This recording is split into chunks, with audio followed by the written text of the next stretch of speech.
So hopefully you are starting to get the idea of working with these Venn diagrams.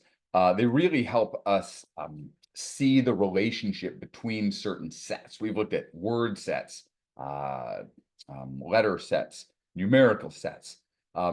What you've maybe seen is that sometimes sets have elements in common. Other times they have no elements in common. Think about your attributes. You could have one of red, one of yellow. And maybe they don't have anything in common.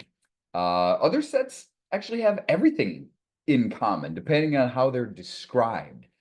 In some cases, one set may be completely contained within another set.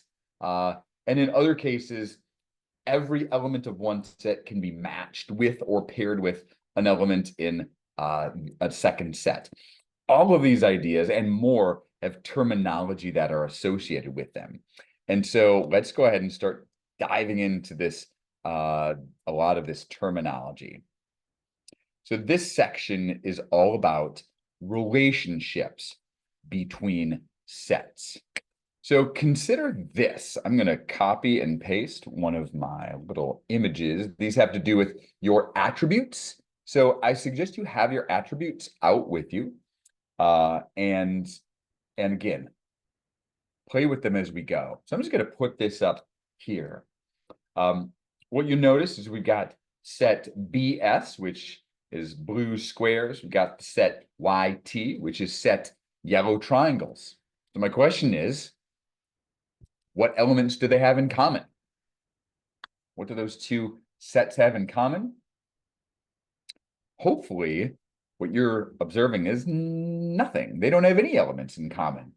Blue squares are here, yellow triangles are here, and there's not a single element that belongs in both of those spaces. And so we say that when that happens, when two sets have no elements in common, we say they are disjoint. So disjoint means they have no elements in common.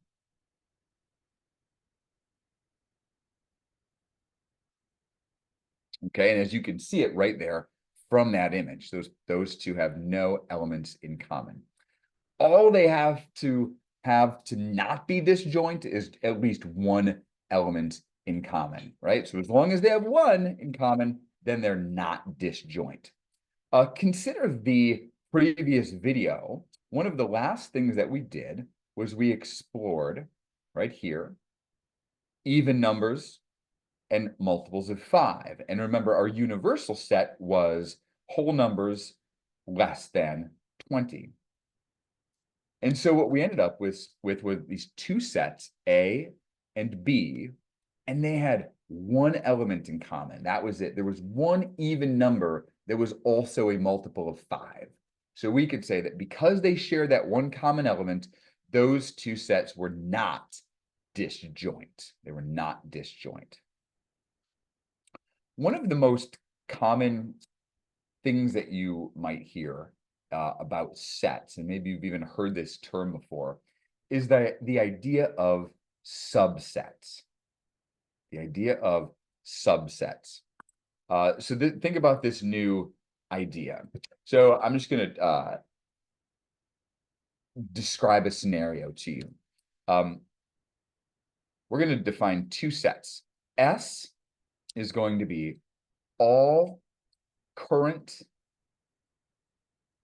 MCC students. All current MCC students.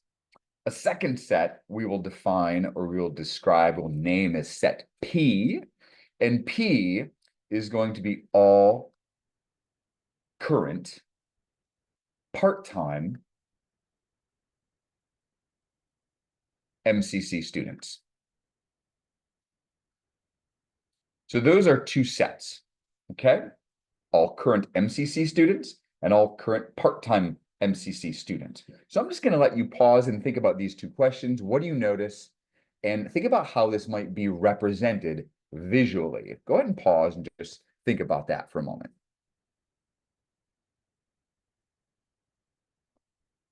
So maybe what you've thought about, maybe what you've considered is that every part-time student would be somebody taking, by definition, fewer than 12 credits. All current part-time students are also just MCC students, right? So every element in set P must exist in set S, but not the other way around, right? Every element in P also belongs to set S.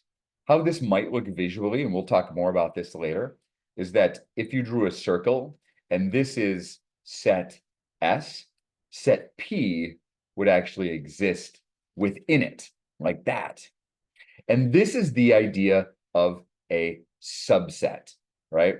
P is a subset of S because every element in P is contained within S. P is a subset of S because it fits inside of it. There is a symbol associated with subsets, and it looks like this. So there's your symbol for subsets. So we would say P is a subset of S, and we would write it, P is a subset of S. So that symbol means is a subset of. That's what that symbol means right there. P is a subset of S. So generically, sort of in common terms to define this, we would say that any set A is a subset of B if every element in A is also in B. That kind of describes the definition of what a subset is based on what we just discussed. And we would, of course, write it as A is a subset of B.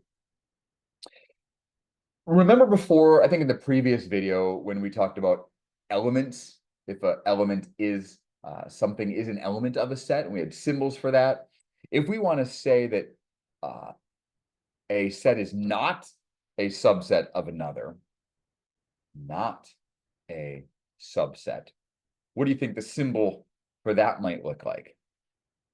You could probably guess it would be this with a slash through it, just like before.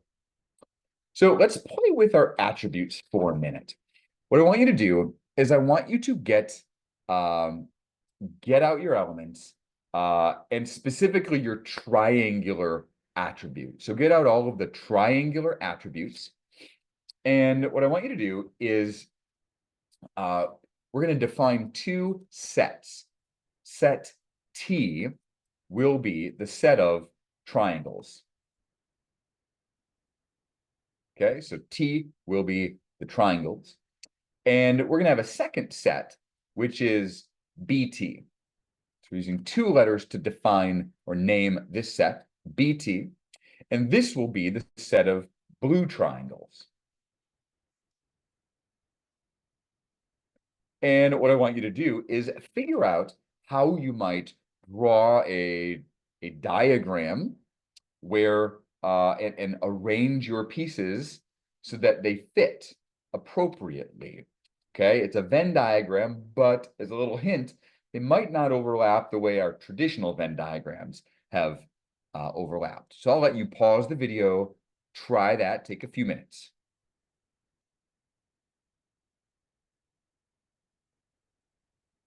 When you come back to the video, again, I will continue.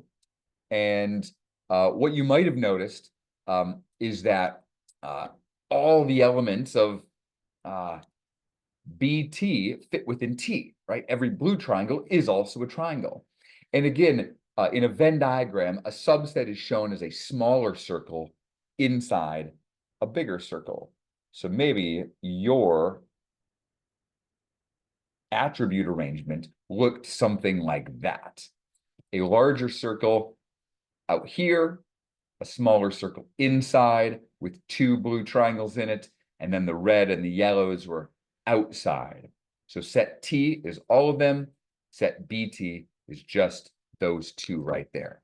So we can say then notationally that BT, remember the symbol for is a subset of? The sideways U is a subset of T. BT is a subset of T. However, T is not a subset of BT, is it? All right? Set T doesn't fit inside BT. Now, as sort of an extension of this idea of subsets, sometimes sets have the exact same elements in them, and sometimes they don't. And so we have a name for something called a proper subset. A proper subset. And it's just a way to make one slight difference in the definition to distinguish a couple different types of subsets. We may want to indicate that set A is a subset of set B, right? So maybe we have set A and we have set B, and we have elements in here. And if we want to indicate that there's at least one element that's in B that's not in A, that's the idea of what's called a proper subset. Okay, so a proper subset, we would say that A is a proper subset of B if, so we've got this conditional statement, if this happens, if there is at least one element in B that is not in A. And the notation for that would be this: A is a proper subset of B. It's the same little sideways U, it just doesn't have the extra little line underneath it, okay?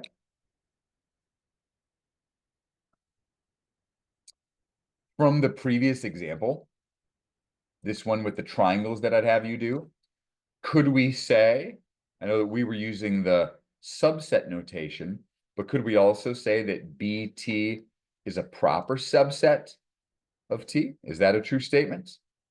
Yeah, it sure is. Why? Because we had all these other elements over here that were part of T that were not part of BT. So that's the idea of a proper subset. Okay, so next, again, so many of these ideas and terminology, they're very similar. They have similar looking notation. This is going to take a lot of preparation on your part to really master these concepts. So I want you to consider these different sets. So I'm going to define, this is a new concept. I'll give you the name of it in a moment. G is the positive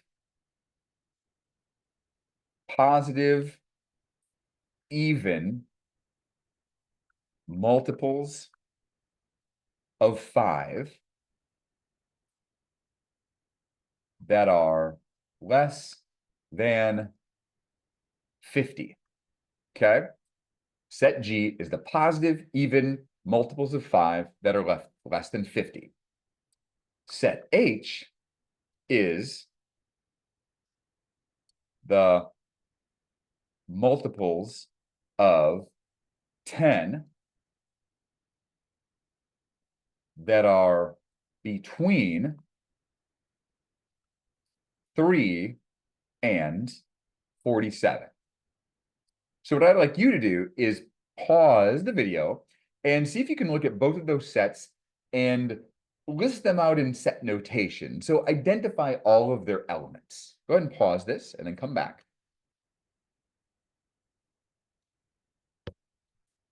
So when you did this, you might have said G is equal to, and you listed all the elements, positive, even, multiples of 5 that are less than 50. So if I start counting by fives, I'm only going to list the even numbers. So 5, 10, 15, 20, 25, 30, 35, and 40, 45, and then I get to 50, but that's not less than 50. So 10, 20, 30, and 40.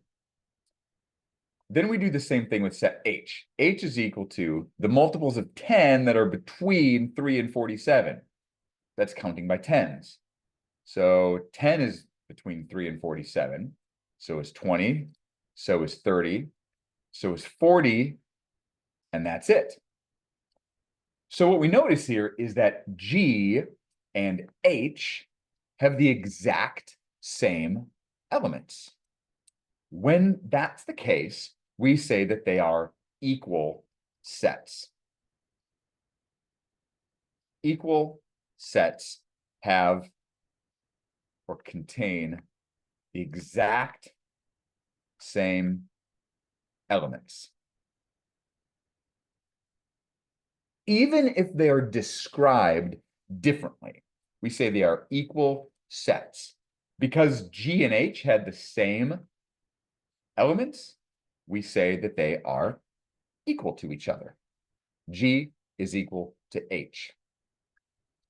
If we were going to make pictures of them, right? We could make pictures of them. We could say that this is H, this is G, but 10, 20, 30, and 40, that's it, right? 10, 20, 30, and 40 were inside G and also H. There were no other elements outside of G, so they're really the exact same size. They are the same sets. You could even say that G is a subset of H and that H is a subset of G, right? But they wouldn't be, neither would be a proper subset of the other because there were no other elements outside of G that were inside H. So they are equal sets. If you did want to say that there were two sets that were not equal sets, you can probably guess. Not equal X, if we said set X and Y were not equal to each other, we, like before, would just put a slash through that symbol. All right. So the next concept we're going to talk about in this section is called, and this is going to be kind of the last main concept we discuss, one-to-one correspondence. One-to-one correspondence. And so what this really means, two different sets. In fact, I'm going to do a little drawing. Let's start with this. I'm going to copy and paste some instructions here. Get out your elements and do this.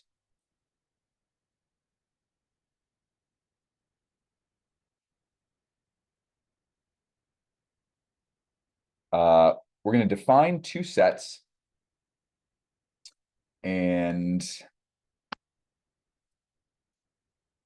let set SB be the elements that are small in blue, and let the set LY be the elements that are yellow, or the large in yellow, okay? Once you've done that, sort of arrange them, right? Move them in two different little groupings, maybe put circles around both sets, draw lines to match each element from SB to an element in LY. So go ahead and start with that. We're going to start with the physical manipulation. Pause the video.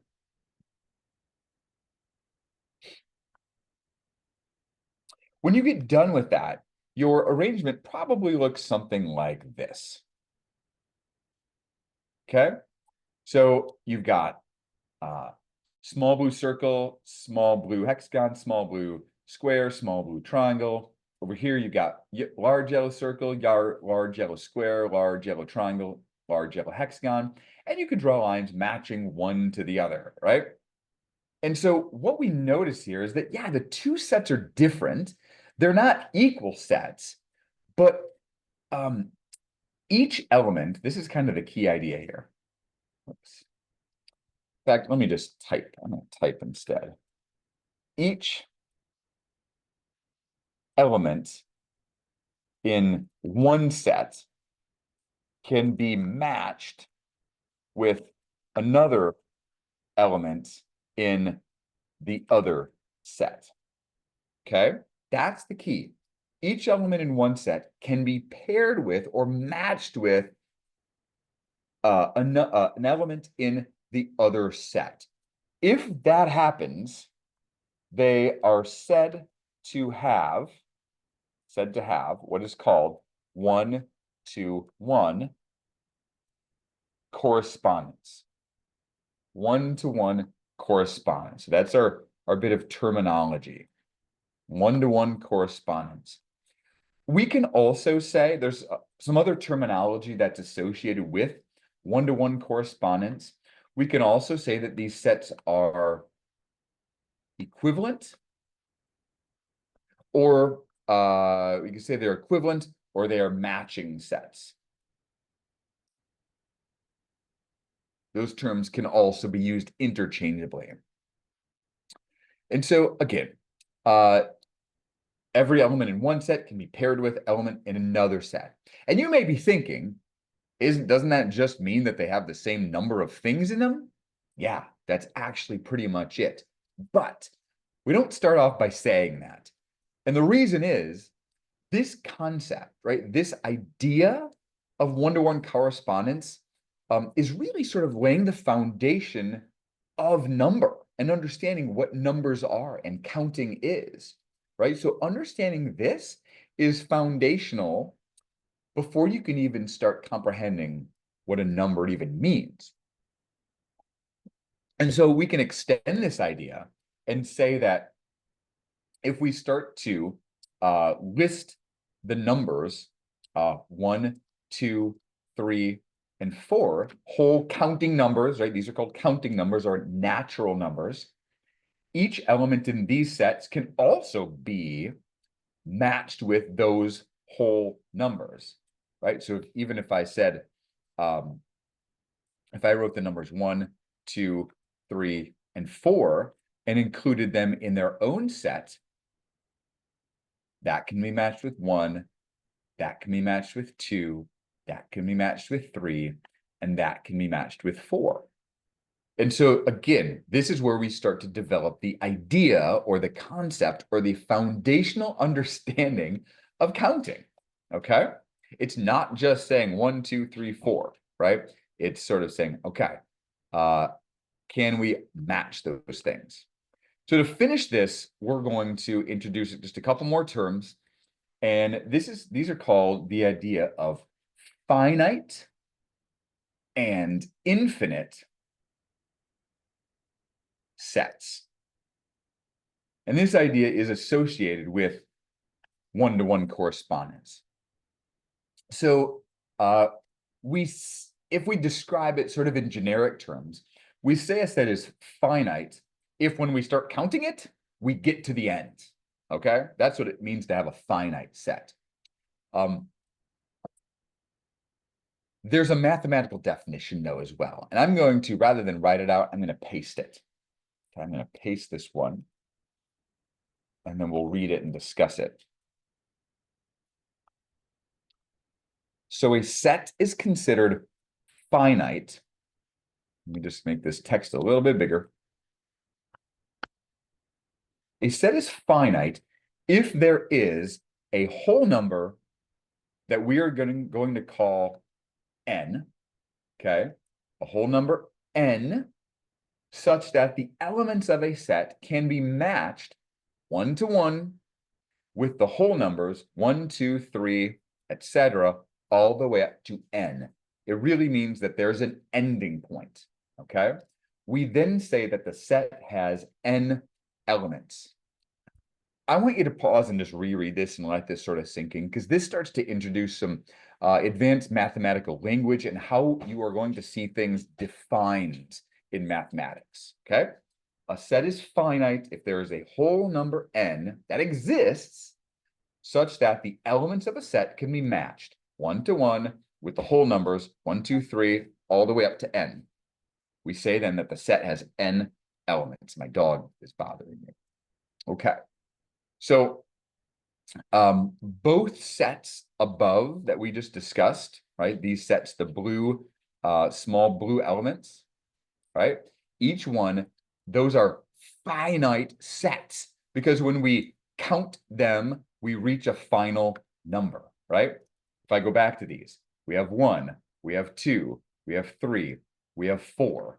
We count them in order, and that last one that we land on, that's important.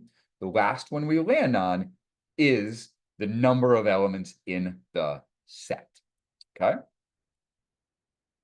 Well, if that's what a finite set is, then what's an infinite set? An infinite set, I love it when definitions sound like this. An infinite set is a set that is not finite. I love it when definitions can just be say, well, if we know it's one thing, it's just the opposite of that. It's not that, okay? So what that means then is that when you start to count the elements in the set, 1, 2, 3, 4, 5, etc., you never actually get to the end.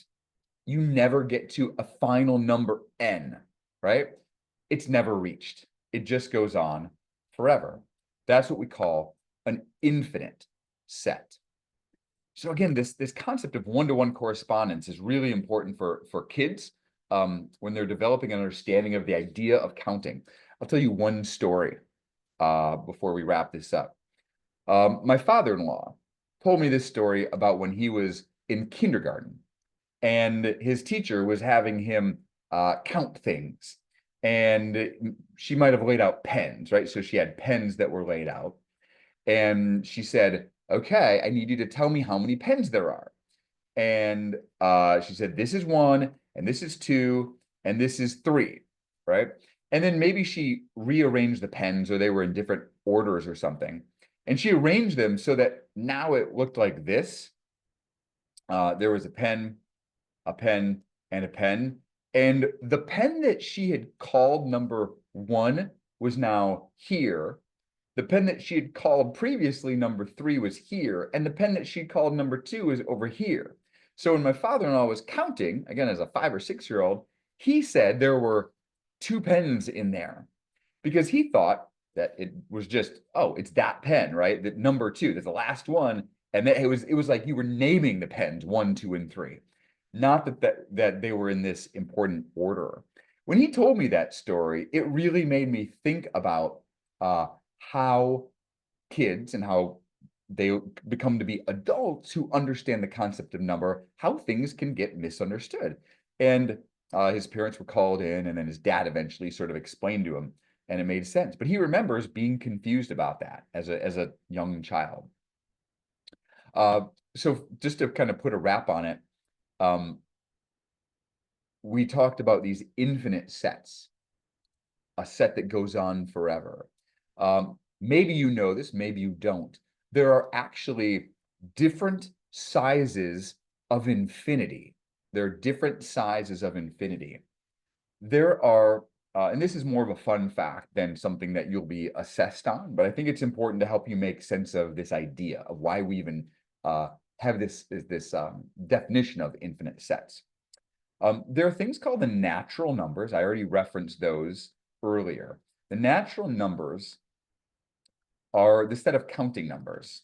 The natural numbers would be 1, 2, 3, 4, etc. 1, 2, 3, 4, on and on and on. So you would say that that is an infinite set because you just never reach the end of it. Well, another set of numbers that you could say is all of the numbers between 0 and 1. So imagine on a number line, you got 0 and you've got 1. And think about all the numbers that exist in here, all the numbers that exist between 0 and 1. there'd be lots of fractions, right? Lots of fractions and decimals. You'd have 0.1, you'd have 0.01, 0.001, 0.0001. We could just keep doing that really forever. We could also have 0.2 and 0.002, et cetera, et cetera. And so there's a mathematical proof that shows that even though the natural numbers is an infinite set, I can't even list the possibilities of numbers that would be in this set. The number of numbers that exist between 0 and 1 is actually greater. There are more numbers here than there are here, even though they are both infinite sets, right? So there are more numbers between 0 and 1 in this little section on a number line than there are if you just start counting from 1 by whole numbers all the way up. And there are proofs that show this, that these two sets do not have one-to-one correspondence. And I just find that fascinating.